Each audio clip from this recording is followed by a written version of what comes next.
everyone, welcome to Move the Finish Line. I'm your host, April Nowlin, and if you're looking for a podcast that's authentic, unfiltered, that may make you laugh and might make you cry, you're in the right place. Get ready for an exciting ride with me and my guests as we share stories of resilience, restoration, and winning at life from everyday women. My goal is to encourage you to break through the barriers that are stopping you from chasing your purpose. All right, let's get ready to move the finish line. Hey everyone, welcome back to the Move the Finish Line podcast. I am so excited to have you guys here. So we are in season 2 of the podcast. Yes, season 2. I can hardly believe it. And let me be honest with you guys. I didn't think there was going to be a season 1. Like, I didn't wake up one day and be like, you know what? I'm going to do a podcast. No. God was like, I think you should do a podcast. And I was like, all right, I'm jumping out there on the water. So here we are a year later on the water. And I'm super excited about my guest today. So I met her at my church through our Kingdom Business Association. She came and spoke and was just amazing, guys. Amazing. And so I loved everything about her, her personality, her look. I just loved her. And so we got to know each other. And so I want to welcome to the podcast, Coach Mel Shipman. Now, let me tell you guys, she is a certified life purpose coach and mindset coach. So, I mean, she's doing it all. She is getting you guys together. And so at the end of the podcast, we will share with you guys where you can connect with her in case you want to follow her, in case she has a service that you guys can benefit from. So welcome to the podcast, Coach Mel. Hi, how are you? Thank you so much for having me. I'm so excited. I love every chance that I get to spend time with you. So this is just a beautiful way to start my week. Thank you. I love it. So it's funny, guys, before we hit record, we had this whole conversation going and we were like, oh man, we should have recorded that. It was good. So maybe some of it will come back up. So today we're talking about Mel's journey after her divorce. So one of the things that we're focusing on in season 2 is divorce recovery process. We're talking about relationships with others, relationships with ourselves, and all those good things. And so one of the reasons why I have Coach Mel on the podcast is because she's actually going to be a speaker at the upcoming event Divorce Remix on April 2nd. And she's going to be telling us all about how we can recover from and move on from our past. And so today we get to hear her journey of how she recovered from her divorce and is now doing amazing things, coaching other people. So Mel, tell us a little bit about, that moment that you knew that like your marriage was over and that there was decisions that needed to be made. What did that look like for you? It was actually 2 years in the making. I found myself battling with suicidal thoughts and having to work really hard not to end my life. Because at the time in the marriage that I was in, it was very unhealthy. It was very toxic. It was very abusive, emotionally and mentally, and sometimes verbally.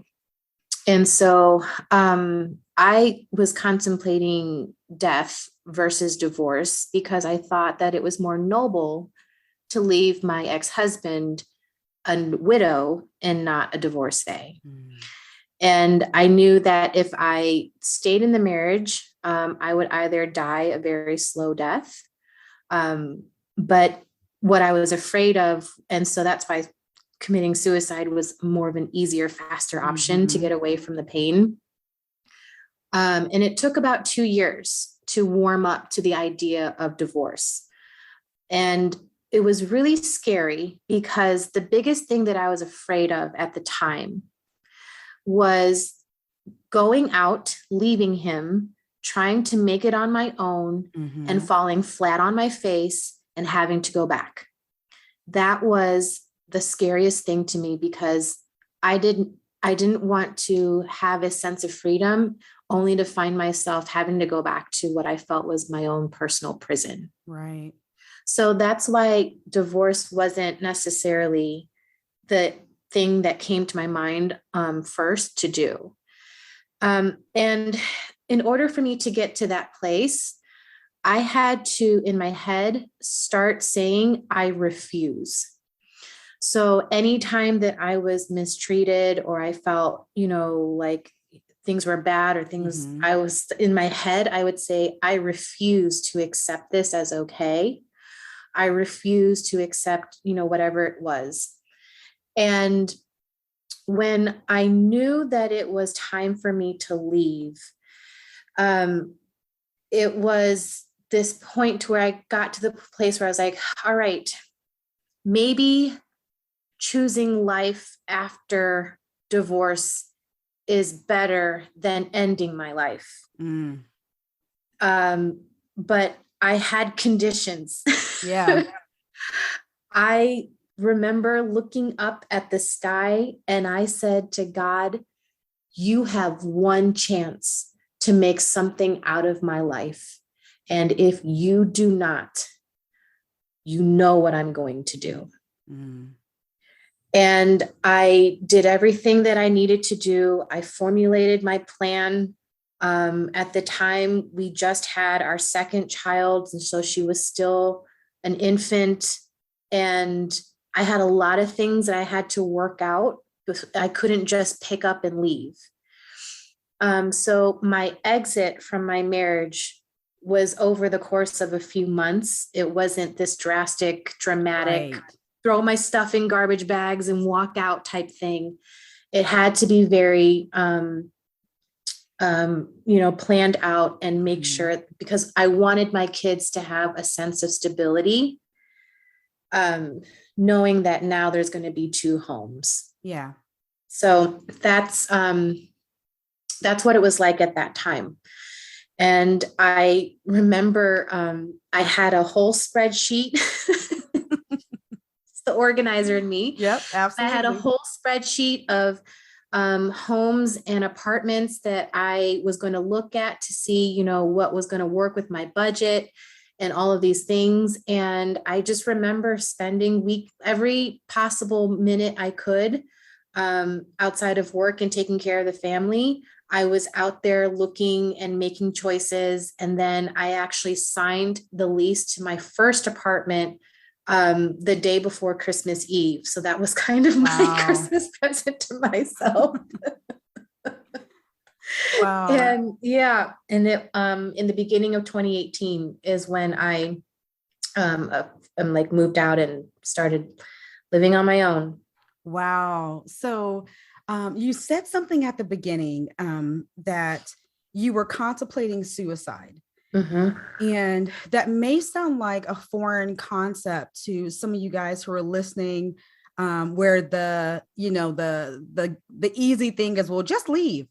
But that's Mm-hmm. not uncommon. I have a few friends actually who had gone through a divorce, and were in the same position you were, who had Mm-hmm. said, it may be better for me to just die Yeah. than to go through what a divorce looks like, particularly with a Christian background or a specific Yes. cultural background, Yes. where divorce was such a stigma and such a black mark on someone's life. Absolutely. Yeah, that it went. And one friend, she had even prayed, God, take me and my children so that they have to Mm. be here with him and With without him. me. Right. Yes. Right. Yes. So I bring that up. I make this point because sometimes people think that divorce is just easily decided upon. Like you just wake up and, I'm just going to leave, but it's a process and it's a journey to get to the place of leaving. It is. It is a process. And while in some aspects, it might sound easy to just pick up and go, you still have to realize in a spiritual sense, you are severing something, and you are splitting something apart that, for all intents and purposes, was joined together by God. Right. So for me, it was not an easy decision. Even when I did decide to strike out and find an apartment and, you know, go online and Google how much does it cost to buy bath towels Mm-hmm. and, cookware and all of that stuff, and making my plans for how much I was going to need to to spend to furnish my new place, even when I was doing all of that, I still had a lot of uneasiness within my spirit about what I was doing, because as a Christian, of course, we don't advocate necessarily for divorce in church. Right.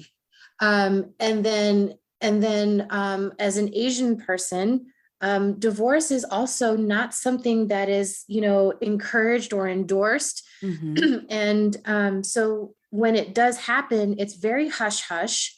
It's very much like, we're not going to talk about it because we don't want our family to be shamed in front of our other family friends and things like that. But what changed my mind a little bit was more about, okay,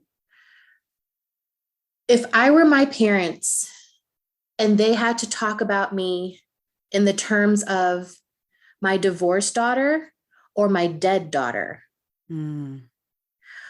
which one would be easier for them to have to deal with? Yeah.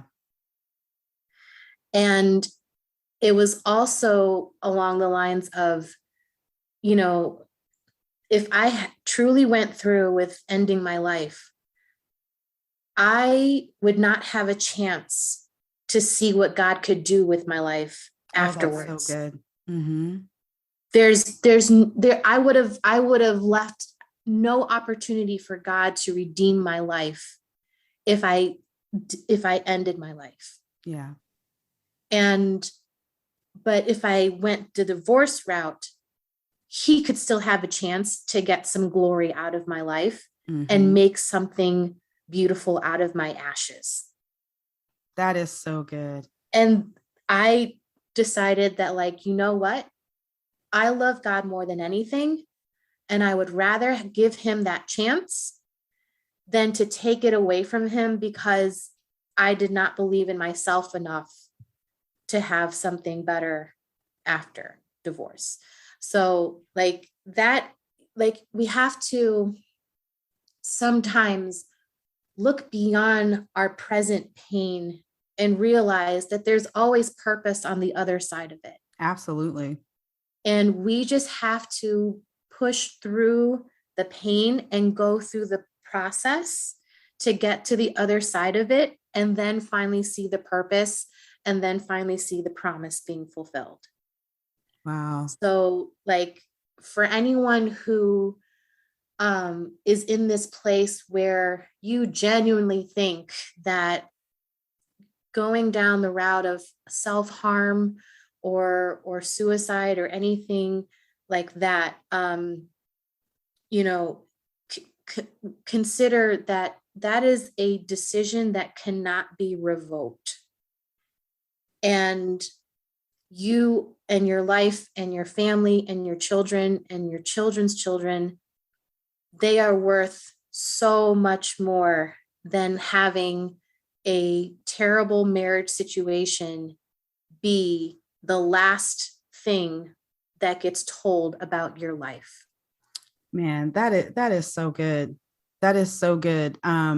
Thinking about your parents and, like you said, the story that they would have to tell, which would be easier for them. Wow, that is that's deep. That is deep. And so now you're at this place where, you've kind of moved forward with your plans to divorce, and you're now in this space of your own with your children. What did that season look like for you? Yes. So that's a great question, because most people, when divorce is happening between a couple, it's usually the man who leaves the house. At least from my experience, it's always been the man to leave the house.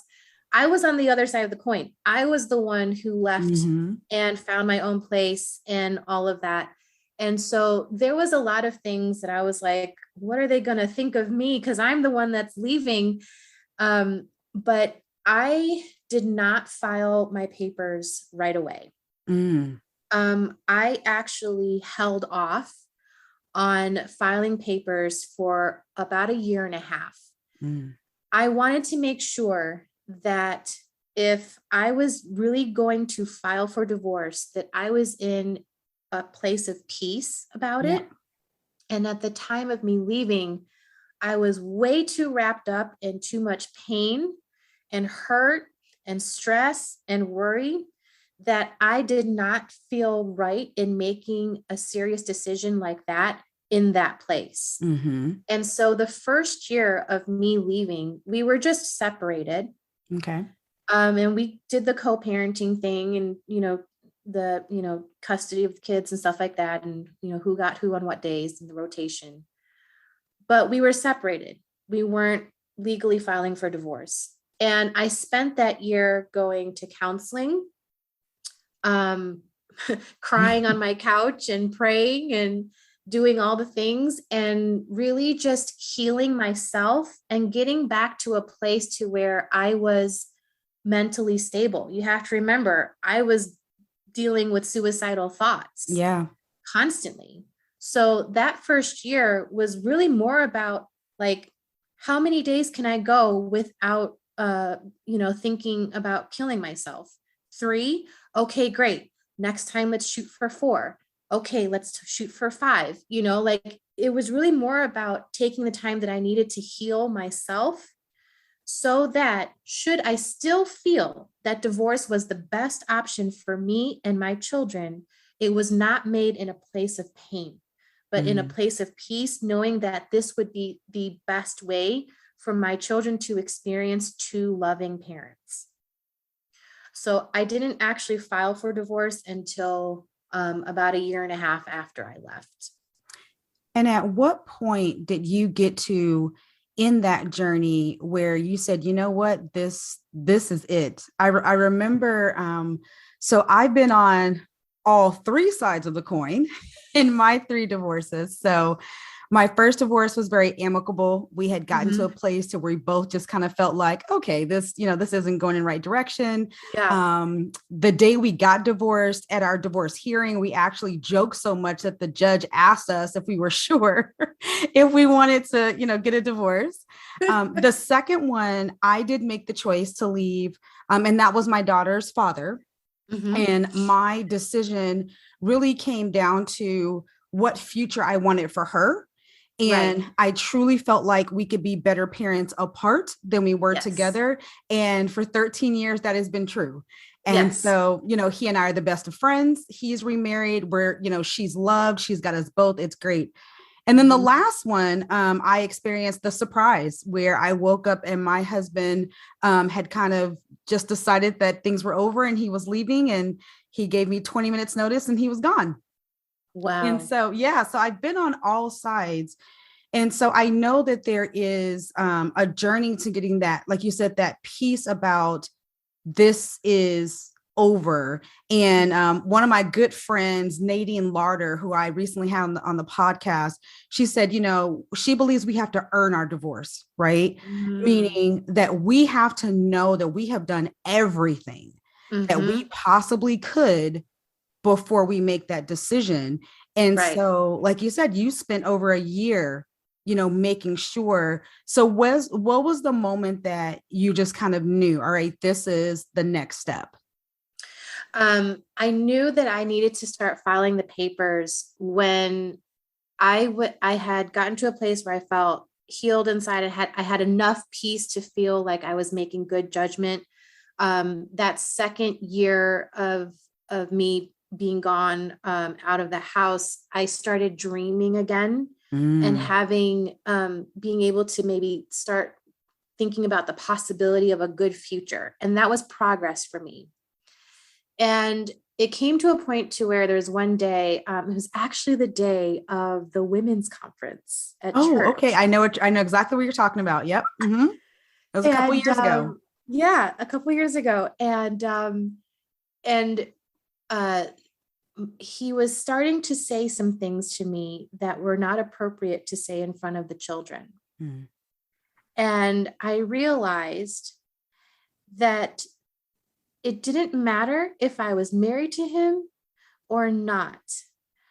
He was always going to see me as his enemy. And he was always going to blame me for his problems. And it was always going to be him against me. And we were never going to ever be able to be on the same side and fight for something, because in our marriage, it was so hard to get him to fight together Mm-hmm. on something and be on the same side. It was always him fighting against me or me against him in his mind. And he said some things that were very inappropriate. It was very disrespectful. And um and I remember thinking, and sorry if I'm going to use a cuss word, but in my head, I remember thinking, I'll be damned if my son thinks that this is how you treat a woman. Yeah. And I'll be damned if my daughter thinks this is the kind of husband she needs to look for to marry. So good. And that was when I knew I need to file, because it wasn't in a moment of anger or pain, Mm-hmm. but it was a moment of clarity that if I don't do right by my kids, by showing what respect looks like and honor of another human being, especially being a man, and not knowing how to show honor and respect to a woman, especially a woman who has the position of mother of your children, Right. even if I'm no longer your wife, then I would be setting my kids up for failure if I showed them somehow, some way that this is okay and it's acceptable. Man, that is so good. And I think, it's funny because there was a difference. I remember between the first time and the second time I got married, and my catalyst for leaving was once again my child. Mm-hmm. And my thought process was very similar to that. It was, what example of a marriage am I portraying for her? At the time, he and I didn't necessarily hate each other, but Right. I knew before we got married, we shouldn't have got married. Let's just start there. But now that we had this kid, it's like, can we make it work? Yeah. And I just knew that this was not the example of a marriage that I wanted to have for her Mm-hmm. at all. Exactly. And so, isn't it interesting how our children become the catalyst for us to move forward? Yeah. It's so funny that my kids were the reasons that I learned how to love myself enough Mm-hmm. to not accept anything below what is worthy of every human being to have in terms Mm-hmm. of love and mutual respect from somebody else. Yes. And it was a very good indicator for me of how low I actually valued myself, because that was one of the big insights from leaving the marriage. It wasn't about necessarily, oh, he's a jerk and he's a monster and he Mm-hmm. broke my heart and all these things. Did all that happen? Yes. But what was it about me that stayed for 5 years of that? Mm-hmm. And then also, what was it about me that made him feel safe to be that way with me? Mm. And what was, and it wasn't like I was like waking up and saying, sure, treat me like dirt today.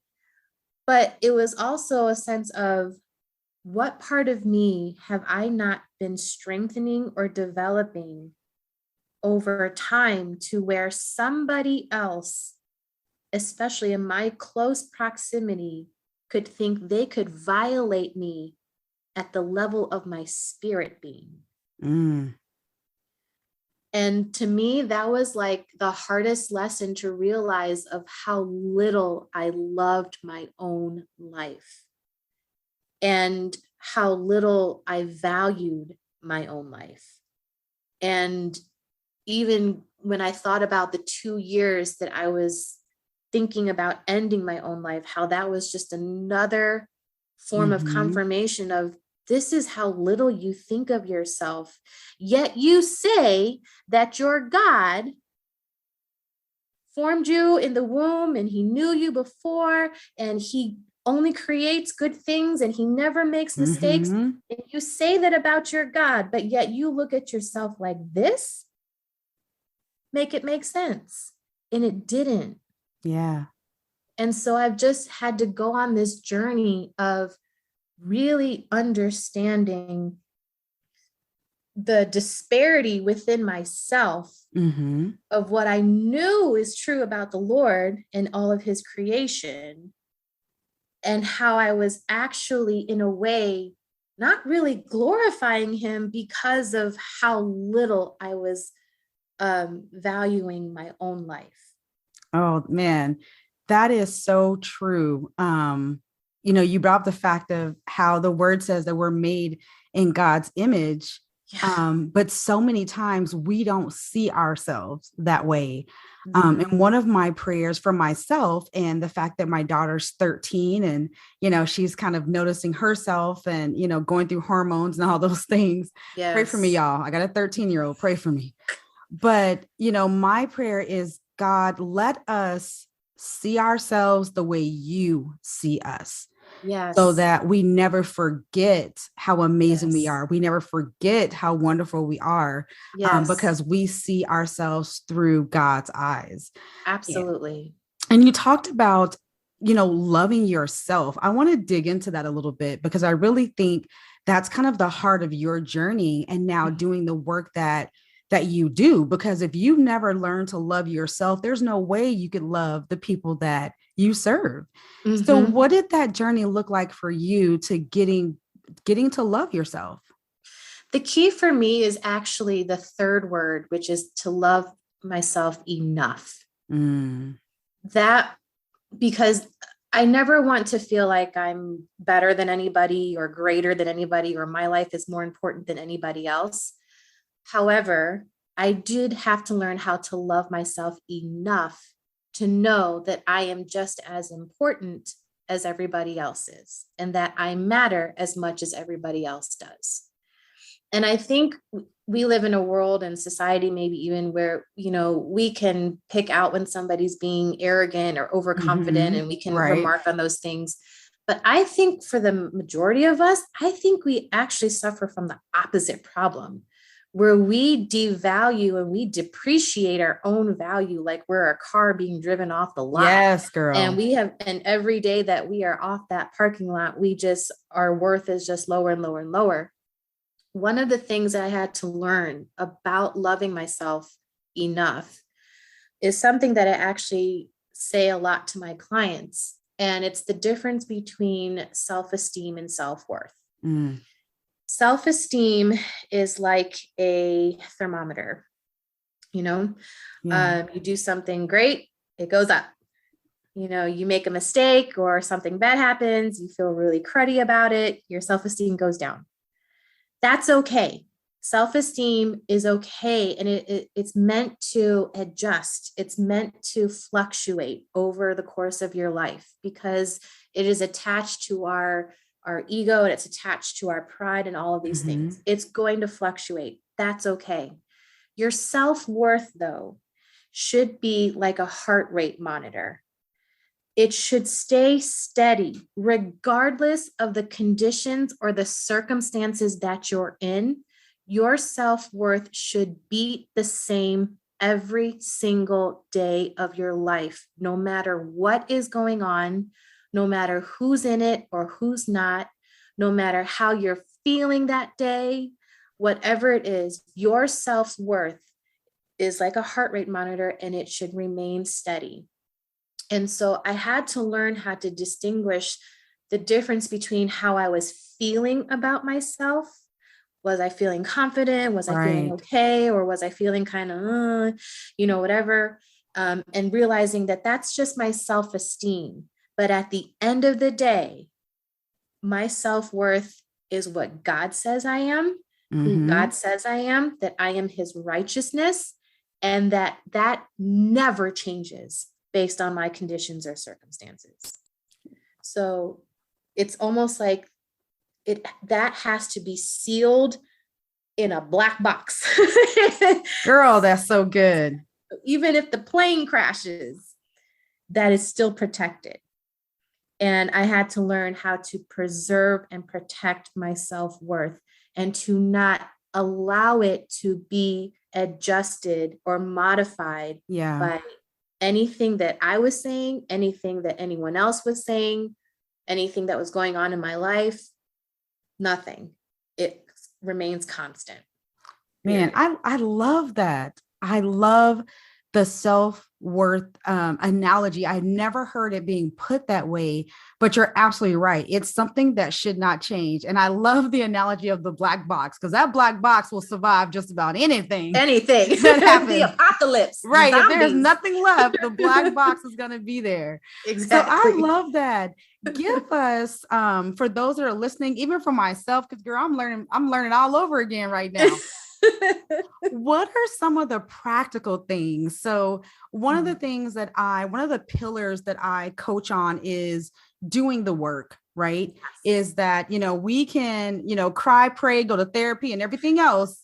But there's some work that we have to do. So what did it look like for you to do the work in that journey? So like I said in the first part, because I was wrapped up in so much pain, I had to heal. So in that first year that I was gone, out of the house and living on my own, it was, counseling, it was therapy, it was a lot of praying and crying.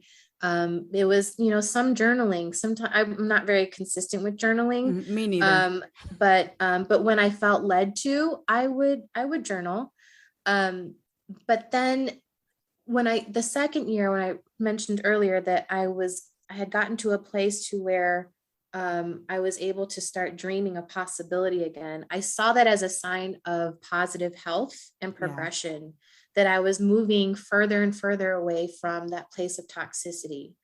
So I would say that in terms of steps and practical things to do, the first thing you need to do is address the immediate concern. Like if a person's bleeding out, you immediately try to contain the bleeding, right? So for me, it was going to therapy and counseling and doing all those things, and working on my mental stability, and restoration. Once I started thinking about life after divorce, even though I still hadn't filed the papers yet, but I was in this place now where I was thinking about, oh, wow, like I could actually have a different future than what I thought was possible. It really, it really was more about allowing myself my mind to wander in the realm of possibility, and to have no chains, no bars on my mind. I just let myself dream again. And I had no limits and no conditions. It was more about, if I woke up every day loving my life, what exactly would my life look like? And, I started speaking out loud what these things could do. So to give a little bit more context, when I left my marriage in the beginning of 2018, I also left corporate America in the same month. Oh, wow. You jumped out there. I'm one of those people where it's like, look, if I'm going to change, I'm going to change everything. I'm just going to do it all. But I took a job at a nonprofit in order to, keep me on my feet, take care of my kids, and keep me home, so I wouldn't be traveling as much. And in that time, I was doing a lot of office work. It wasn't necessarily in line with what my professional career was. I was doing corporate learning and development, and I had taken this job as basically the executive assistant of a nonprofit. So it was very, different types of work. But during my time in that place, as I was seeing myself doing other things, I had to get really clear on what it is that I wish to do for others in this world. And it came from understanding and reflecting upon myself enough to say, what actually comes easily for me to do? When other people call me, what is the one thing that they say it is about me that they know they can depend on? I will always give them. And the answer is encouragement. Nice. And I was like, okay, all right, I'm a natural born encourager. God, how am I going to make money? Right. What do I do with this? Like, what do I do? Because I'm like, I know you don't want me on this good pulpit because like, I'm just not cut right. out, you know? And I was like, so how does this happen? And then I realized that if I accepted that my assignment was to encourage and empower and help others shift their thinking so that they could walk into their destiny, then it doesn't really matter the channels or the avenues that I use to do it. It only matters that I did what I promised God I would do. And so as I was working at this nonprofit, I ended up developing what I call my truth. And every day for almost 2 years, I would say out loud every second that I could, whether I was alone in the office, walking to the bathroom, going to get the mail, going to the bank to make a deposit for the job, whatever it was, I would say out loud, I am a world-renowned, well-respected life purpose coach, best-selling author, and motivational speaker. Yes. And I said that multiple times every day for almost 2 years. And I, in my head, even though my body was in the office, answering phone calls, making copies, typing emails, making labels, whatever it was, in my head, I was speaking on stages. In my head, I was spending my daytime hours coaching people. In my head, I was spending my daytime hours writing books, and I would see myself doing those things. And then guess what? Out of nowhere, I started getting phone calls from random people on things that they would have never associated me with before. And I got this phone call and they're like, hey, I'm starting a publishing company. And I wanted to know if you were interested in publishing your first book with me. Look at God. Out of nowhere. and what I teach my clients is this: your brain is designed to allow your body to survive your circumstances. But it survives the circumstances that's in your brain. Absolutely. So if your mind is only focused on your current living circumstances, then your brain will calibrate your body to survive that situation. But if in your brain you are living a totally different experience, your body will have something to catch up to, because eventually your body will realize, I'm a little disconnected because my brain is somewhere else. My brain is not at this office job. Right. My brain is not in this terrible marriage. My brain is not in this stressful place where my finances are, not stable and all this stuff. My brain is having me on, going around the world. Yes. And, my brain is having me work with leaders of companies and entrepreneurs. Wait a minute, I got to catch up to that reality. And over time, it will happen. So, man, in terms of maybe practical steps. No, that was good stuff right there. So y'all better get out there and start dreaming again. Yes. so your body can start to catch up to where your mind is going. Exactly. Yes. And that's one of the things that I'll talk about in the divorce conference in April, is that, I'll be talking about, the truths that we tell ourselves. Yes. And that, your brain is not going to argue with you on whether or not you tell, if what you're telling your brain is truth or not. It won't argue with you. And so at least I hope it doesn't. I know, right? If not, that's a whole nother conversation. If it does, let's have that therapy conversation again and just kind of start all the way over there. But you have to understand that your brain controls your body, but you control your brain. That is so good.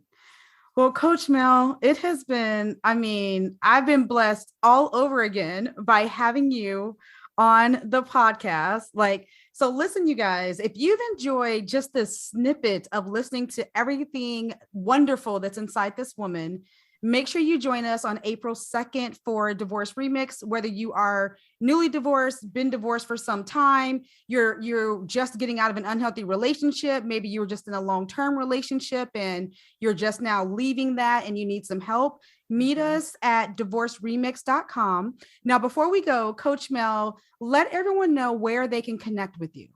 Sure. Most people connect with me on Instagram. So my handle is at Life and Ladle. Life and Ladle is a brand that I started in November of 2020. And it's a social impact organization that helps people become the fullest expression of who they are through life coaching, lifestyle, and living well. So you can find me on Instagram at Life and Ladle. I'm also on Facebook, Mel Shipman, and then my Life and Ladle page and my coaching company, Next Level Life, as well. And then I'm on LinkedIn as well. Awesome. So yeah, I think I'm everywhere. Well, thank you again for spending time with us. I hope you enjoyed yourself. Yes, I did. I just looked at the clock and I was like, oh my gosh, I feel like we just started talking. I know, it goes by so fast. So you guys, once again, if you want to hear more from Coach Mel, connect with her on Instagram, Facebook, and LinkedIn. Join us on April 2nd at Divorce Remix. And until next time, get out there and move your finish line. All right, y'all. Now, I hope you enjoyed this episode. I pray that it encourages you and you were able to laugh a little bit along the way. Now, if you know someone who has a story of resilience, restoration, and winning at life, let me know. I would love to share their story with my audience. Don't forget to subscribe to the podcast so you guys don't miss a beat. If you want to connect with me, hop over to aprilnowlin.com where you can learn all about how I help women to cultivate their purpose so they can impact more people. You can connect with me on Facebook and Instagram and Clubhouse under April Nowlin. Thanks again for listening.